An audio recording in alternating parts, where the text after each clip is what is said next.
All right, man. How you doing? Dude, I almost got a cold last night, but I have super dope immune booster.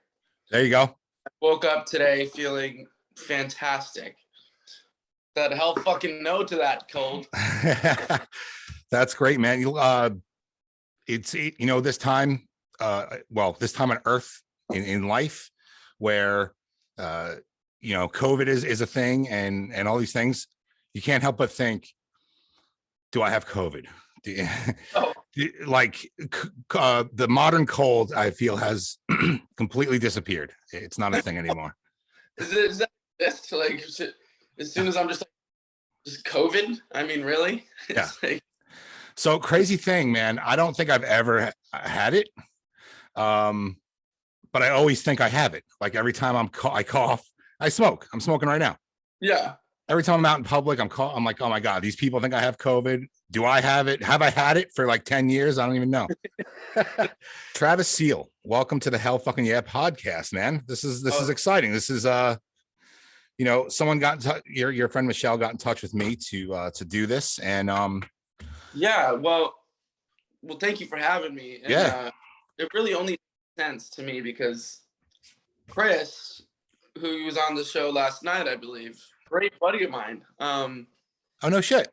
Yeah, a great buddy of mine. Totally. I don't know if that was mentioned or anything, but Chris and I used to live together at one point. Oh wow. He helped me out early in my living here in Los Angeles. He's given me lots of advice in music and life, and he's been instrumental in my journey for sure. Chris is the character. He sure is, man. And you know what? Same thing here. I've actually never met him in person, but we are really good friends. I started off as a fan, and I started getting in touch. He really pretty much started this podcast. I got in touch with him a few years ago. He was in like a kind of a rough patch, and we found like some kind of kinship in that, and we've been talking ever since. And yeah, I've had him on the show multiple times. And yeah, I had him on live last night. But I did not mention, sometimes I tell him who I'm having on the show. Oh yeah, yeah. But I'm going to mention it now. Like after this, I can't wait to tell him. Yeah, I mean, I think that's really cool. He really has a good heart, and he really wants to help people succeed. He really does. I feel like he almost wants people to succeed more than he wants himself to succeed. That's very true. That's very true. He has this way about him where he feels a lot of responsibility. He used to tell me that he hasn't paid it forward enough in his career, and he feels like he has a lot of responsibility. But then I think he ran into the problem where he's like, I can't help everybody. I can't actually do. He wants to promise the world to everybody, and no one can do that. So yeah. No, he's got a lot of heart. It's really what it comes down to. So your band, Sarcastics, right? Is it just you, or? At this current moment, I am recording all the instruments. Oh wow! And that's the name that I choose to release my music under. I do have a drummer, but that's very new, and I don't want to jump the gun on that. But jump the gum, the gum. That's all right. I know exactly. That's a new one. You know what? We'll coin it. It could be the next biggest craze. Yes, I don't want to just be like, yeah, I have a drummer, but I'm getting players in the works, and lately I've just been, I'm a bass. I'm not super good, but I can play the bass and I can play the drums, and blah blah blah. So I've just been doing that lately for my songs. But eventually, I do want to have. I mean, I was gonna have Chris produce a record. Ran into some other stuff, and I was gonna have him play bass on a record, and it just didn't quite work out. But I'm definitely looking for players still. Yeah, absolutely, man. So there's like 3 tracks out under Sarcastics. You got always Tomorrow, Lavender, and the most recent one's What's Crazy, which I have stuck in my head right now. Oh, thank you, man. I have that na, na, na, na, na, na, stuck in my head fucking over and over again. That's good. That's a good thing. Thank you, man. No, Um, it is a good thing. yeah. So you played all the instruments on those tracks? Yeah, so my buddy who Snake Child, who Chris referred me to, is I don't know if you mentioned Snake before, but Snake is partnering with him on the new project that he has out with Kerouac State. Snake helped me produce the record. So Snake did a lot of the drum programming on that. Okay. And so that's what he did. But yeah, the bass guitar and the guitars are me, and the rest of it is, I hate to say it, but it's like programmed. It sounds so much like a real. No, listen. To get the song out, sometimes you have to take those measures, and there's nothing wrong with that. I think, to get the point across. You know what I mean? Right. And it does come across. And to be honest with you, normally I can like hear those kind of things, like, oh, this is like kind of pre-made, but I didn't feel that at all with those tracks. Oh, that's good news then. Really good, man. Thank you, dude. And to be honest, he's such a guru that, man, I was like, it literally sounds like you're playing the drums right now. Oh yeah. Good it is these days. It's unbelievable. Yeah, no, absolutely. Now you're in LA? I am. I've been in LA now for a year and a half. Originally I'm from San Diego. Okay. Yeah. Okay. How's the weather there, man? In San Diego. Oh man. Well, wherever you are now, yeah. Oh, and Hollywood is perfect. Well, you know what? I haven't been outside yet today, but it looked sunny. I woke up a bit cold, but right. I'm a huge pussy. So is it above 70 degrees? I don't know. I'm not one of those responsible people. No. I'm on above 70 though. It has to be. Yeah. Above 70. So I'm on Long Island, New York, and April here, like March and April, are just crazy. You can like 5 minutes later can be completely different weather. The other day the sun was out, and then it hailed like little ice, and then it fucking was freezing outside, and then it rained, and then the sun came out again. It was like hot. It's nuts, dude. It's absolutely nuts, and I hate it. Like today was kind of nice, and now it's fucking freezing again, and I'm over it. So dude, I always ask how the weather is wherever I'm talking to somebody, just so I can like whisk myself away for a moment. Oh, okay, you just take yourself away from where you're at right now. Yeah. I've never been to New York. Okay. Somewhere I've always wanted to go. It's got to be like number 1 or 2 on my list. Yeah, it's funny, man. I've never been to California, and I've always wanted to go there. You kidding me? Yeah, no, I've never been. It's great. I've been to, I've been out of the country. I've been to Europe and stuff like that, but I've never made it to California for whatever fucking reason. I guess never had a reason to go. I mean, besides the reason that I want to go. You know what it is? I think it's such a big state, and it's like, where do I go? Like, do I want to go to the touristy route and go to fucking Hollywood and all that stuff? Or do I want to go to Northern California, like up in the country? I don't know where to go. I don't know. Are you into like the city hustle bustle kind of into the nature stuff? I mean, you are from New York, but yeah. Well, I'll tell you this. We went to London in like 2012, and we stayed in London, my wife and I, and we took a trip out to the country one day, and I was like, why didn't we stay in the country and just visit London? Because London literally is just Manhattan in a different place. It's just busy, and people going to work, and it's just there's things to do, of course, but you can see pretty much what you want to see in a day or two. So I don't know. I guess I'd want to get away from the hustle and bustle, and but still be able to check it out. So I wouldn't want to be hours and hours away from it either.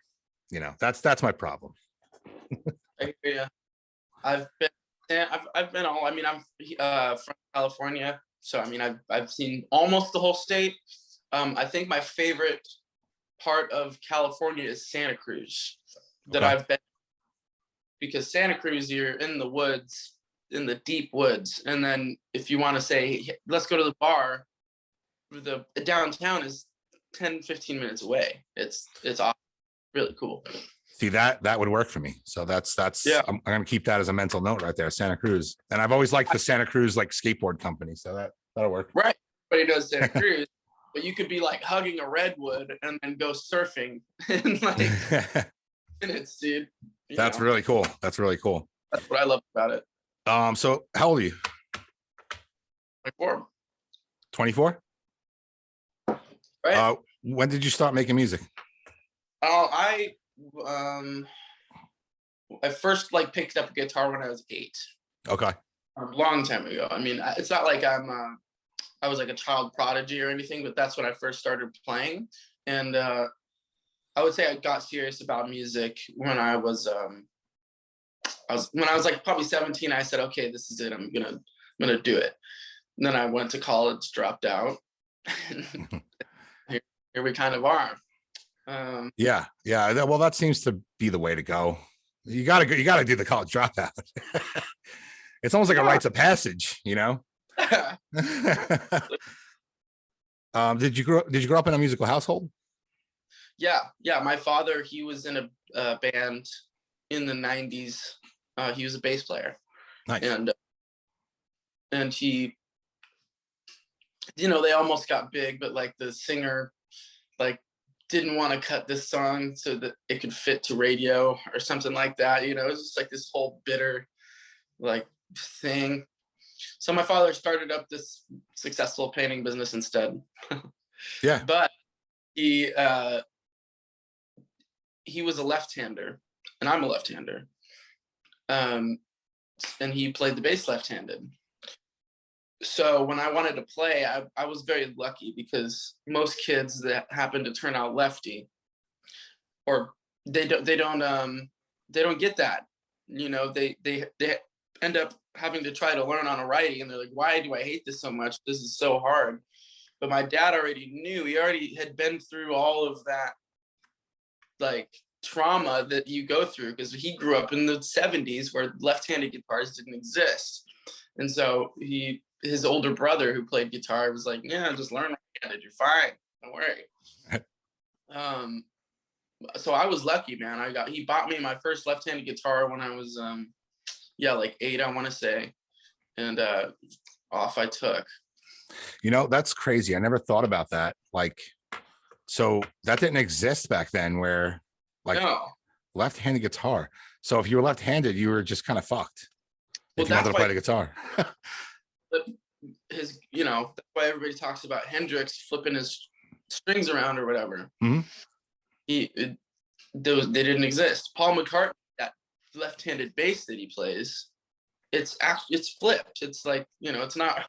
I think they probably made it custom after they got hugely big. Like, yeah, we'll make you a left-handed guitar. Yeah. But like in the early days, I mean, yeah, Paul McCartney's playing a bass that he flipped the strings on. That's insane. I never even thought of that.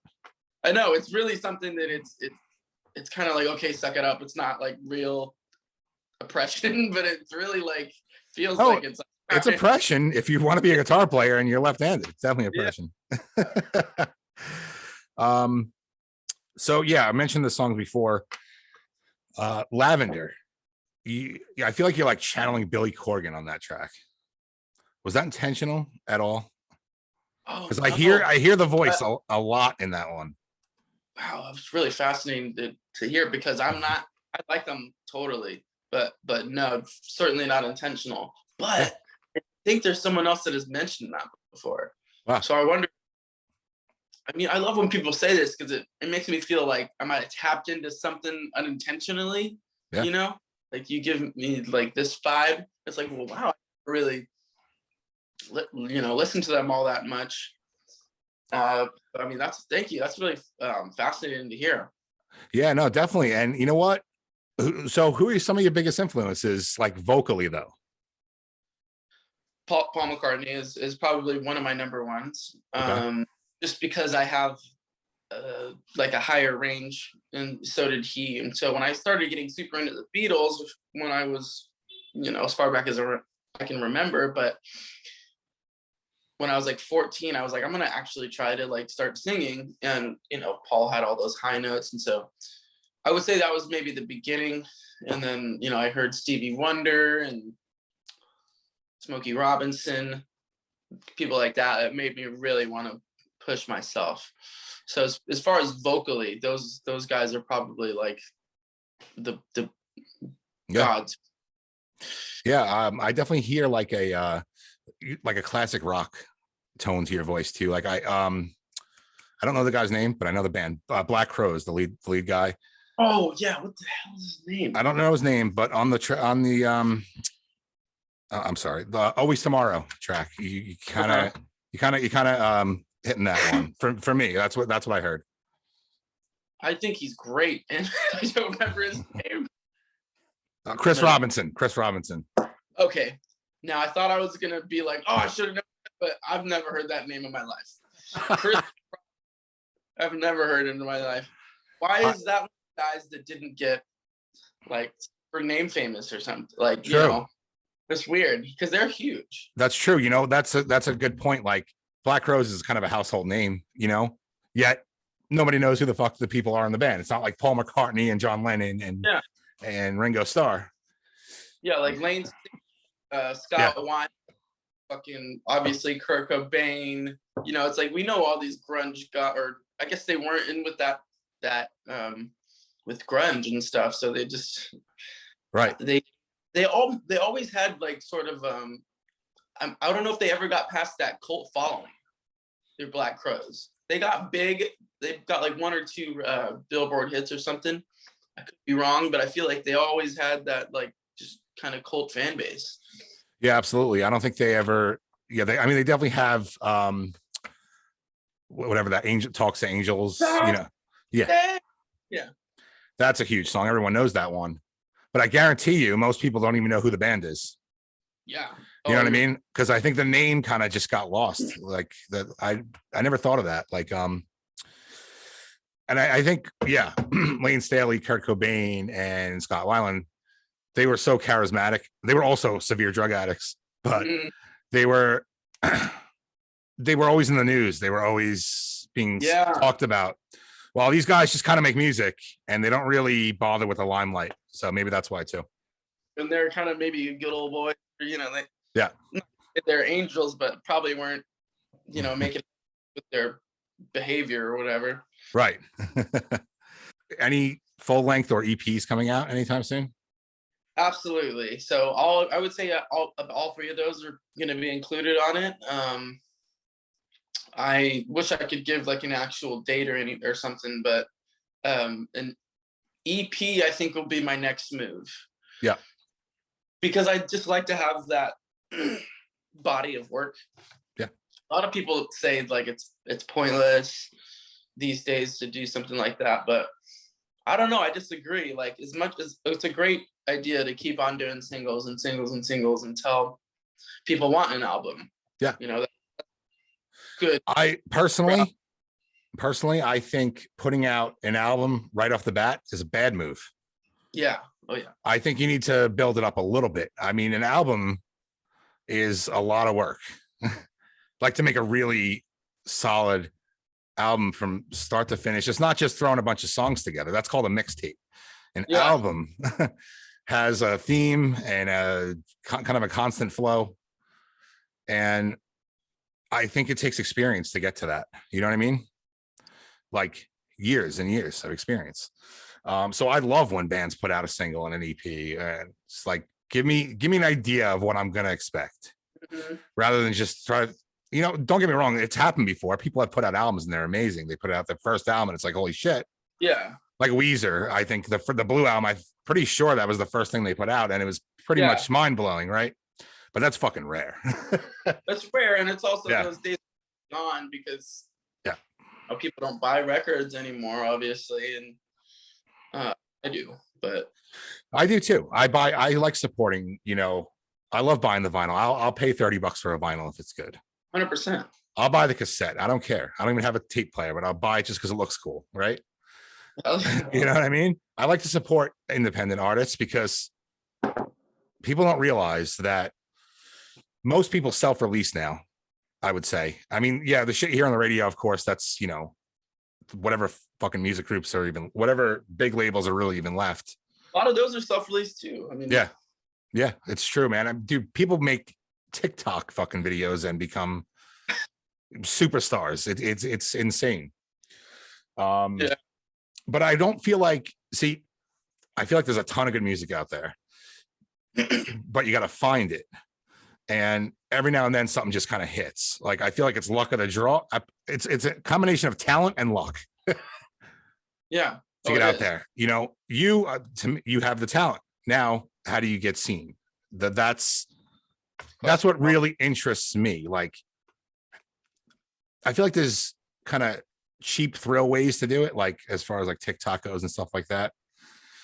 But like, what do you envision for yourself? Like, what's the dream for you? Like, what do you want to, in the next couple of years, see yourself become? I just would like to have my band together, my brand. If that's Sarcastics, then great. Who knows where I'll be in 2 years? But what I want is to have a band behind me, whether that's like, I never wanted it to be Travis Seal's band or whatever. Travis, whatever. You're just playing behind Travis Seal. Even if it might be my band, I just don't like the idea of having like my name in it like that. Sure.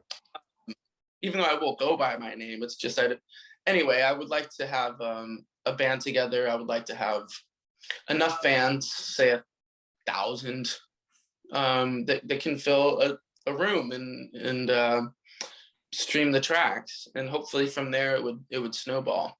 Yeah. It's just has to do with consistency. What we were talking about earlier. The great thing about singles is you could just hit them one after another, after another. You could just keep on hitting people with it, and they'll keep on just like, whoa, damn, where is this album? Yeah. So that's my long-term kind of plan, is I need to get to a point where either I'm self-recording every day, and I just get really good at it, or I find a place that can record me for cheap every day. You know, that's all it's really come down to for me right now. That's why I only have 3 tracks out. Is just it's a lot harder than I thought it would be to really make a good record. You know. Yeah, no, it is, and it's expensive, and it's a lot. People don't realize how much goes into just making one song, and then to self-release it and expect it for free. You know, I pay for Apple Music, even though I'm kind of against Apple Music because I don't really think the artists get anything from it. I've asked a few people who I know like have records out, and they're like, no, we don't get anything. Like like a small check maybe for $1.50 or something. It's like, all right. That's not right. You know what I mean? And I only have it for the convenience, even though I'm really against it. But if I really like an album, I'm going to go buy the vinyl. God, you know what? I got kind of screwed because I have Apple Music too. And before, it used to just be Apple Music. I think Apple Music actually, well, Spotify and them came at the same time, but Apple Music was big first. Mm-hmm.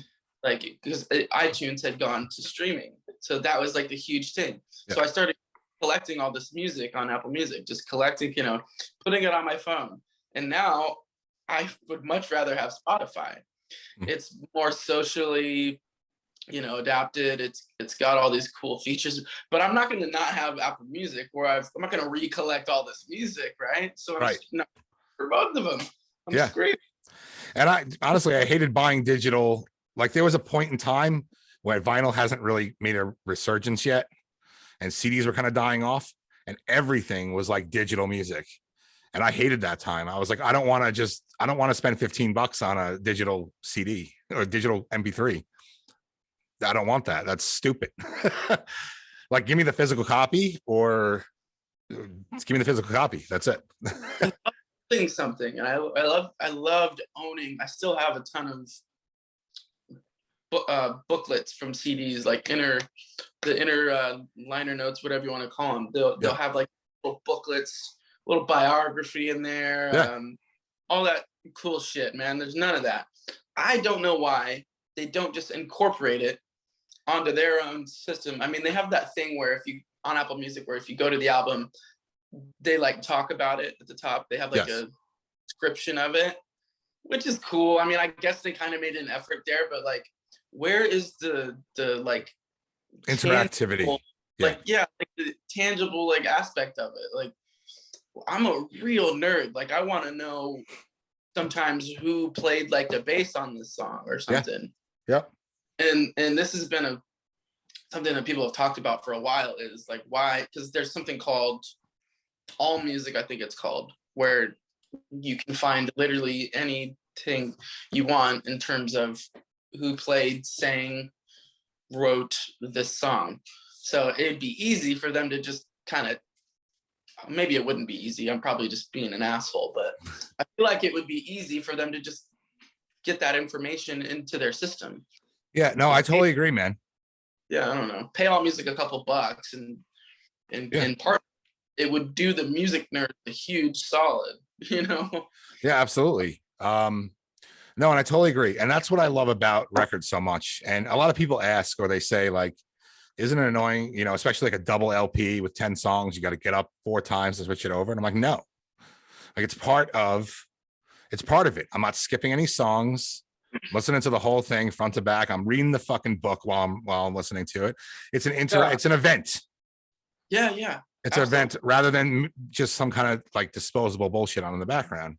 It's something I'm investing my time into, and I'm willing to invest the money into it. You know, I want to see the music industry like thrive again. I feel like either way you're kind of fucked. I feel, unless you're like Justin Bieber or something, I feel like you're fucked.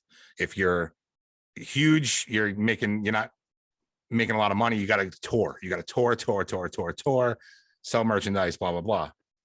Yeah. And the small guy, and to me, I like the independent music way better than any of the top 40 stuff. Struggles because there's not enough there's no more resources left. You know, it's pretty crazy. But I think things are changing slowly, and I hope they do. So. I mean, people after this pandemic, I mean, something's got to give, right? I mean, something's got to be a little different now. We can't just keep on like being in this world that is, I mean, because you'll hang out with somebody that's like 40 years old and you're like, you're so much more fun than my friends. And you wonder why? And it's because they had this cool, natural sort of like upbringing. Like they actually had to call each other on the phone and do this and stuff. And they actually had to go knock on each other's doors. Like they have very good communication skills because of that. And like, yes, if we don't do something soon to kind of combat, you know, nobody's gonna give a shit about anything, right? It's too much shit. It's like everything's so oversaturated. There's so much content out there that like sometimes my wife, like we don't even have cable, but we have all these different streaming services, and we're sitting there sometimes and we're like, we have like a million choices to watch and I don't want to watch any of them. I don't even know what to do. Like, I don't even know where to go with all this. It's too much.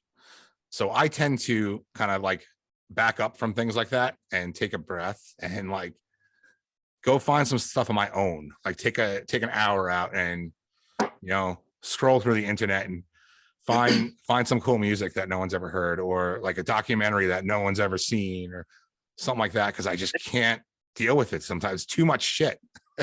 You know what? That's hard. I must sound crazy, but no, you don't. That's hard work doing that. Like I've tried to sit down and be like, all right, today I'm going to discover a new artist, a new something like that I like. And then, you know, I'm listening to like 5, 6, 7 different songs. I'm like, I don't like any of them. And I just don't know how to I'm just like, I think to myself, it's like this weird like moment. I was like, how have I already discovered all of the shit that it's usually friend, maybe it's in public. Like, how do we actually discover music? I don't think we ever like lock it in our brains, like how it happens. Right. You'll be listening to some song, you're like, where did I even first hear this? Where did you know? Yeah. It's so fleeting, I guess. Like absolutely. What I mean, yeah. Back in the day, we had to go to the record store, you know? You didn't have iTunes and all that stuff. You didn't have Amazon. Pick like a cool looking cover, right? Or something. Exactly. Yeah. You know, like, oh, there's like a naked girl on this cover. Let's see. Yeah. And they used to have, not all stores, but some stores used to have like a listening booth where you would be able to scan it and put the headphones on and check it out before you even bought it. That's, I mean, now you can do that on your phone, but you don't need, that doesn't need to exist at all. But my point is that's how you used to find shit. And I think that that's missing, and that's a problem.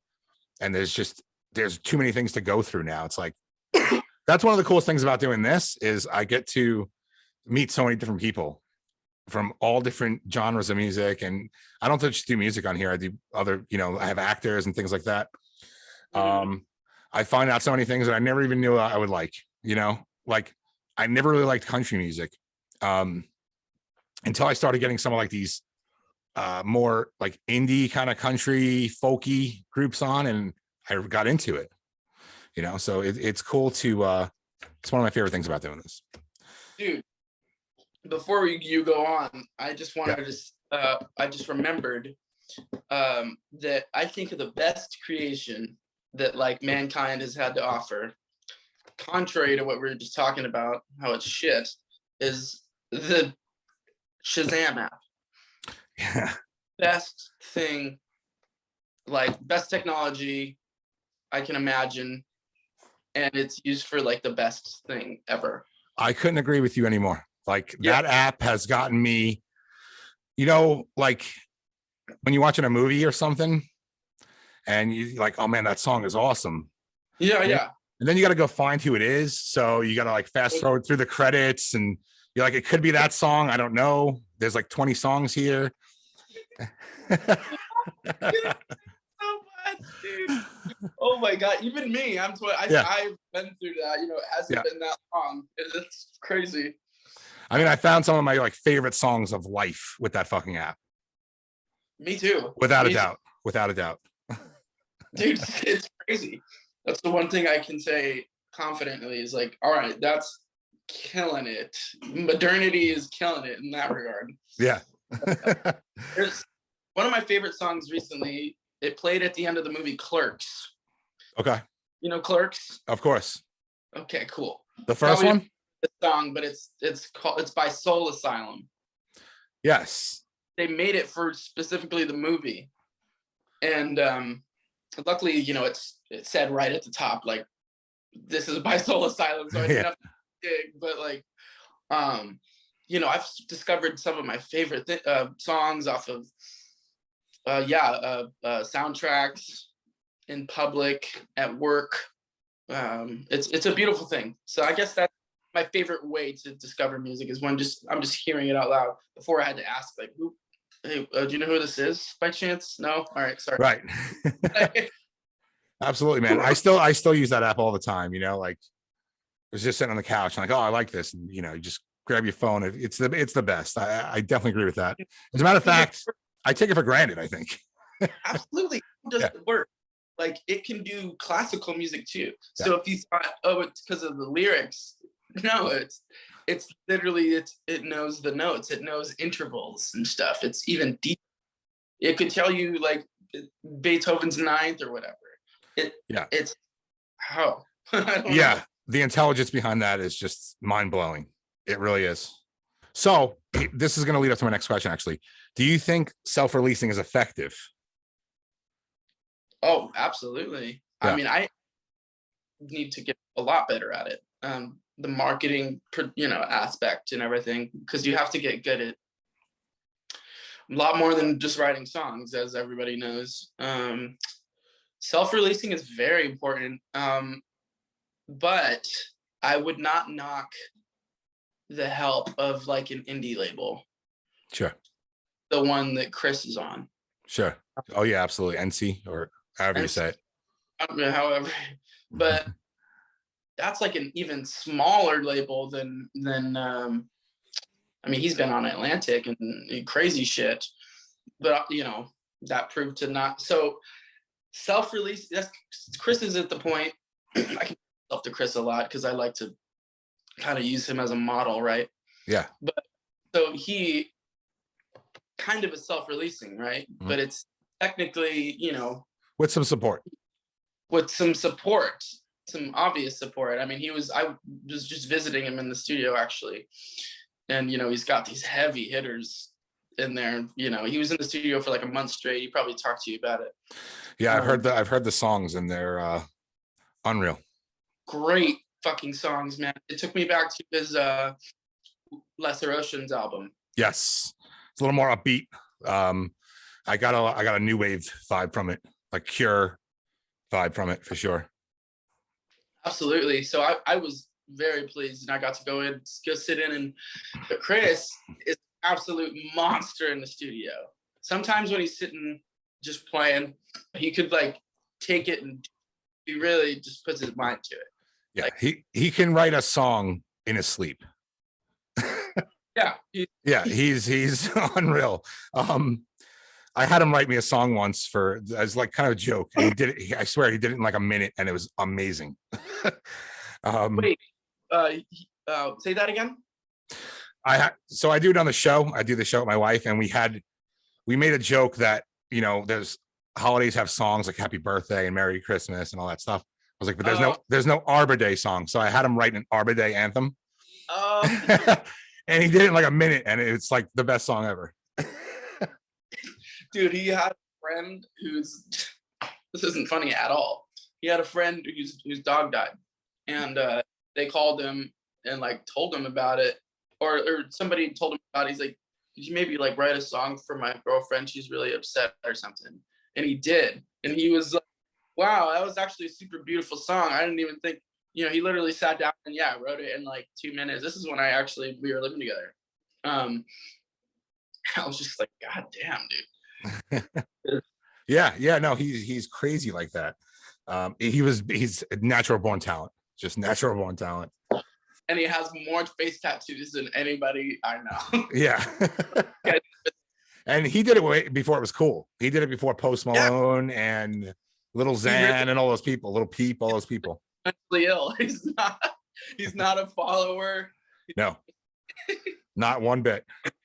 I love the guy. Oh, me too, man. So I'm actually working on his album cover for the new record. I do graphics. I do designs. I was going to ask about that. Yeah. About, I see you're cool. It looks like a figurine almost. Like little fences. Yeah. Yeah. And dude, oh man, I should go get him. He's in my house. You got 2 minutes? Yeah, totally. Fuck it. Be right back. Stand by. We're gonna grab a small, tiny Christopher Mansfield, which he's very tall and huge. All right, I'm back. So yeah, I'm in my garage. This is where I do this. So yes, this is little fences. I usually have him by my side always, but he's been in the house. Dude, I see him in 3D. This is great. He so you got his face here. It's a little bright. Did you draw all the fucking I did the whole thing. So this was originally Liam Neeson from Star Wars. Oh. I think he might have told me that little factoid.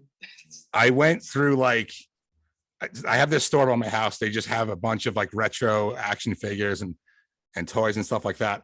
I was in there for like 2 hours going through everything. I'm like, I need to find something. Like, it doesn't have to look like him, but it needs to be enough for me to work it, to make it look like him. Yeah. And I was like, at the time he had long hair. So I'm like, I need something with long hair, kind of the olive skin tone, like a little darker, not like super white, like Ken or something like that.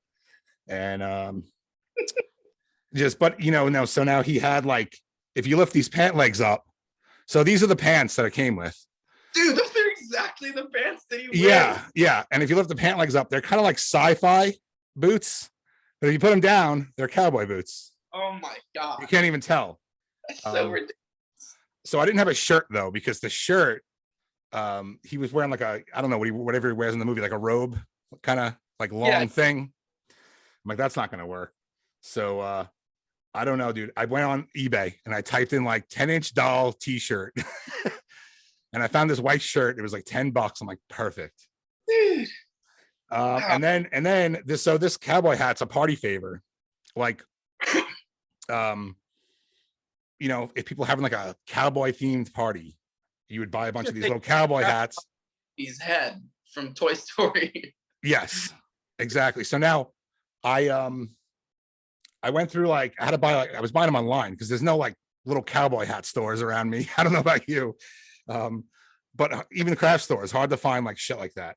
So I ordered a bunch of different sizes because I was like, I don't know which one's gonna fit. And this one just was like, boom, like it fit. Perfect, done. God, that's so, God bless you, man. That's so cool. I made the necklace. That's like his necklace. You kind of, I mean, medallion. I tried to get it as close as possible. The vest, I hand painted the vest. So what I did was I bought whatever this material is, and I painted on the vest like what he had on his vest. So that's all hand painted. I even did like a furry inside. I went nuts, dude. I went through about 20 guitars, 20 mini guitars on Amazon until I found the right size, because one of them was like this big. One of them was like this big. I had to find the right scale. So it all eventually came together. I made a music video for one of his songs with this doll. I need to look at that, dude. I'm gonna trip out. I will send it to you. It never came out because it was kind of like too late. Like the EP was already kind of old at this point. And to be honest, honestly, it was kind of hokey. I don't think it was going to fit in like Fence's world, you know? Yeah. But I enjoyed doing it, and it's kind of like a funny joke now. It's just like a secret music video out there, and I could send it to you. But yeah, little Fences. Well, you know, that's how you know that you're handable. You can just have somebody. I mean, obviously, the face tattoos have a lot to do with it, but he's very brandable. He's got the hat. He's got different phases, different shit that he's worn throughout his career. That's really cool that I strive for. He's a very, very iconic looking guy, no matter what phase he's in. Now he's got like the tie and the short hair, and I just love the guy, man. He's just, I can talk about him all day. One of my really good buddies. Yeah, I had no idea. Sometimes I do these shows and I'm like, most of the time, 99% of people, they talk and they, you know, but sometimes you get people who are just like not. I got a great vibe from you, don't get me wrong. But I'm like, what are we going to talk about? Like, he's got a couple songs, but obviously we're 45 minutes in and I could still keep going for another hour. So this is awesome. We were talking about, I didn't know whether you knew or not, but man, Chris is like we laugh so next time I talk to him, man, just like I had Travis on, like, what the fuck? I mean, I did already tell him, but I don't know if you remember, but we just have had times where we fucking are just fucked up and laughing our asses off. Like, you know. Well, I'm definitely going to talk to him after this, and I'm looking forward to the day I actually get to meet him without a computer screen in front of my face. Dude, I mean, met him, but he would be very stoked to meet you. I you're a guy he definitely appreciates. I mean, he thinks you're a very nice guy. That's what he said. I told him that I was going to be on. He's like, man, Mike, great guy. So just saying. That's awesome. That's awesome. This is you. And I do too, man. I mean, I really love just true, passionate people. And I know that you're that kind of person. Well, actually, tell me how long you've been doing this. So I started this like 2020 when, you know, I had some time. You know, everything shut down, and it's kind of something I always wanted to do. And I cut hair. That's what I used to do. Well, I still do it. But I had a business. I had a shop and everything, but it was just me. And COVID shut that down. And now I cut hair from home, but I also do this. And I love doing this, man. Like, I don't even know how it happened. I just started talking about, it was with Chris. I was talking to him, and I was like, I want to interview you. Like, I think you're fascinating. I think it'd be cool to, like, there's like no interviews with you online. And that's how the whole thing started. And now I don't even know what I'm on, 70 something, you know. At first I was pumping them out. At first I was doing like 4 a week, and I was like, this is way too much. People it's easy to oversaturate. Even it's so much fun and it's so cool. Yeah. But it's kind of like putting out an album when you are just starting out, right? It's almost like you're wasting all your products, you know? Yes. And I sucked at first. Like the way I'm talking now, I didn't talk like this. I would be like, you know, blank, just not talking at all. And like, you know, jumbling all of my words. I've gotten a lot better and a lot more confident in it. And I was able to pull some pretty big guests, you know? I know. You had heavy hitters. You had Andrew Doxt. Yes, a couple of times. Tell me about that. I never. He made that flag. He made that flag right behind me. The Hell Fucking Yeah flag? Yeah. No way. The what a great guy. The yellow block one on the bottom. Oh. Nice. Yeah. He's great, man. I love him. Chris introduced me to him and we just hit it off.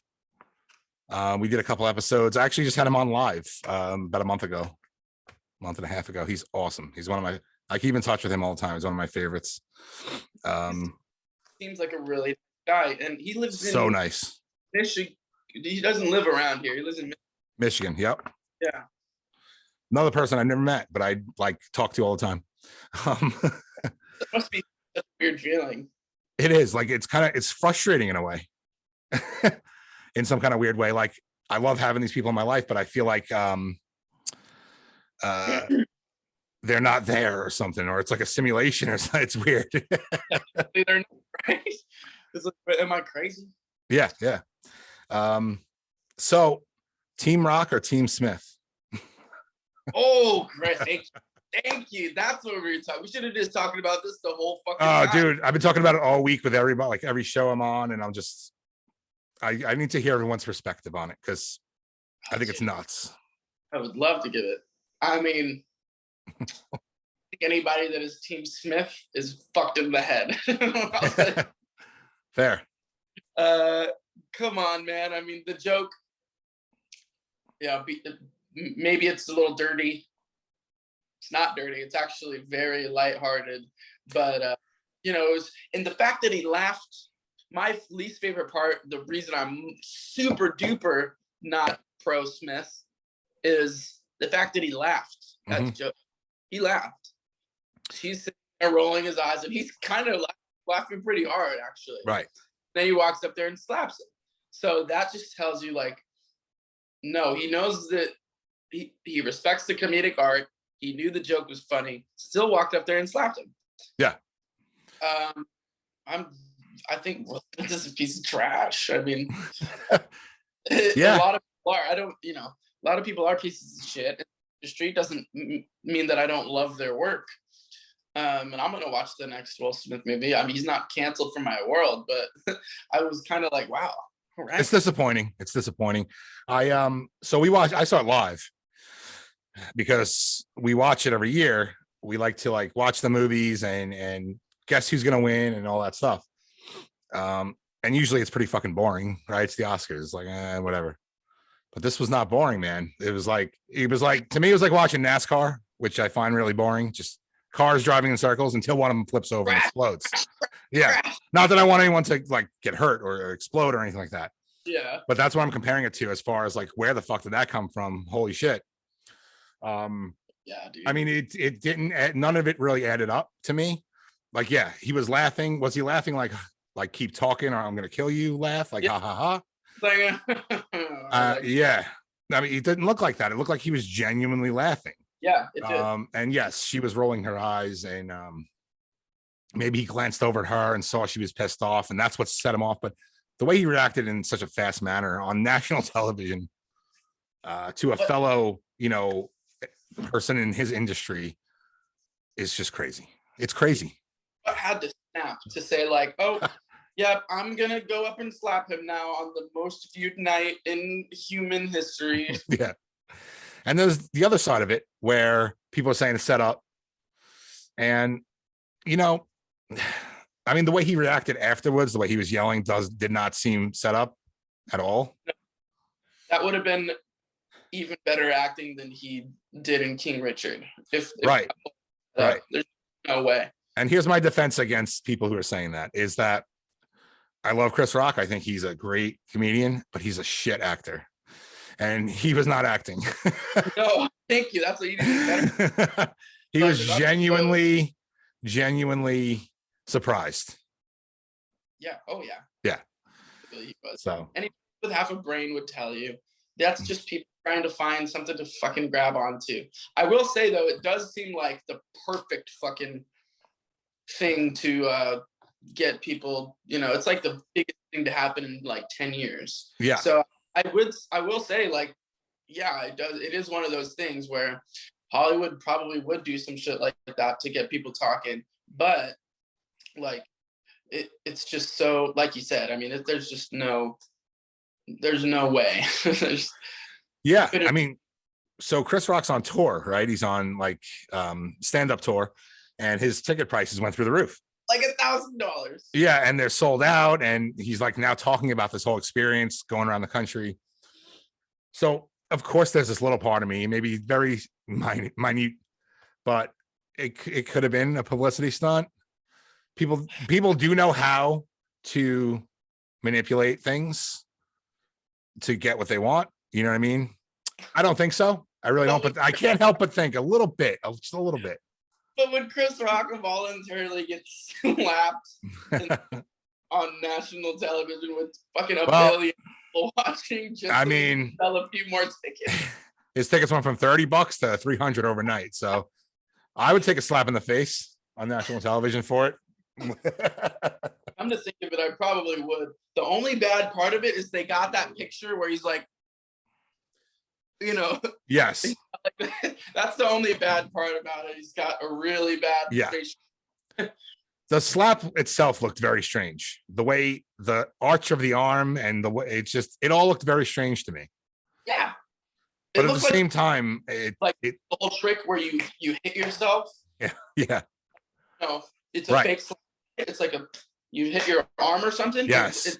It sounded like a punch. That's exactly what it looked like. You heard like this thud. I'm like, that was not fucking real. Dude, it was like WWE, dude. It was like. Then I watched it in slow motion, and it was literally the most powerful slap I've ever seen. Okay. See, I didn't see the slow-mo. I didn't see the slow-mo. I made sure to specifically look up slow-mo slap and slapped him so hard, man. Like, I'm so surprised he didn't get knocked out. Like, okay, so if you watched it in slow motion, you would think it's moving like that, but it straight up was like it was like really hard, really fast slap. Yeah. And I don't know how he was just like, oh my God, wow. Really, dude? Like, I don't literally on the floor. It was. See, I don't know. Now he was so let's just say, yeah, this was 100% real. I don't know how Chris Rock didn't react other than like, what the fuck did you just do? I mean, he was shocked, and you can clearly see that. He was like stuttering afterwards, trying to read the teleprompter and everything. But me personally, being from New York, just with a bad temper, just born into my blood, I would have killed him, dude. On national television, I don't care. You smack me on national television, I'll kill you on national television. I'm not a violent person, but at least at the after party, you're gonna get your boys together and or at least like be like, what the fuck was that, man? Are you serious? Well, it's so inconceivable. I mean, everybody's still reeling over it. Yeah. I watched it 10 times in a row. It was almost like his body was taken over, right? And controlled for like 5 seconds and then back to normal. It was really weird. Yeah, I mean, he slapped him so quick and just immediately walked away. With a smirk on his face, which was weird. That's when I thought it was definitely a joke, and the whole crowd laughed. Yeah. Because they thought it was a joke too, but then he sits down, keep my wife, dude. Hey, but what I love though is that everywhere I go now, like somebody, there's like a little thing that people do in regards to that. I was talking to my friend about how IHOP is better than Denny's. And my friend was like, keep IHOP's name out of the like, it's just. Oh, dude, It's going to be around forever. It's going to be around so forever. forever. Now, yes, it's like a hot topic right now, and it's going to fade off, but it's an iconic moment that's never going to go away. No, It's going to be used for memes for the rest of time. It's going to be used as a joke for. It's going to be referenced for so many different things. And the only thing that I think is the shittiest about the whole thing is that it ruins some people's night. You know, like their moment. You know what I mean? Yeah. He even ruined his own moment, if you ask me. He did. That's the biggest shame about it, really, is that it's tainted. It tainted it. You know, nobody gives a shit about what happens the rest of that night. Yeah, right. And best actor. The only other thing that could have happened is somebody else wins best actor. Like, okay, cool, he won the best, but Will Smith won best actor, and he's got the everybody's attention for that too. So yeah. And that was another crazy thing too. He didn't say anything about it really when he went up and did his thing. I mean, he like out crazied Kanye, if you ask me. That was out of control. Way out crazied him, like a lot. No, man. Yeah. All right, man. We're hitting an hour, which is crazy. Yeah. See, time flies when you're having fun. It really flies. So, is there anything you want to add that we didn't talk about, and tell everyone where they can find you on, all the social platforms? I think we probably got everything, and anything that I do want to talk about, I'll think about as soon as we hang up. So, of course, that's always the way. Where I am, I guess, is mostly Instagram. That's like my main social media platform, I guess. Sarcastics music is my handle for my music. Yep. I also I have like a personal page that I post a lot about my music too. That's called I Have Guitars.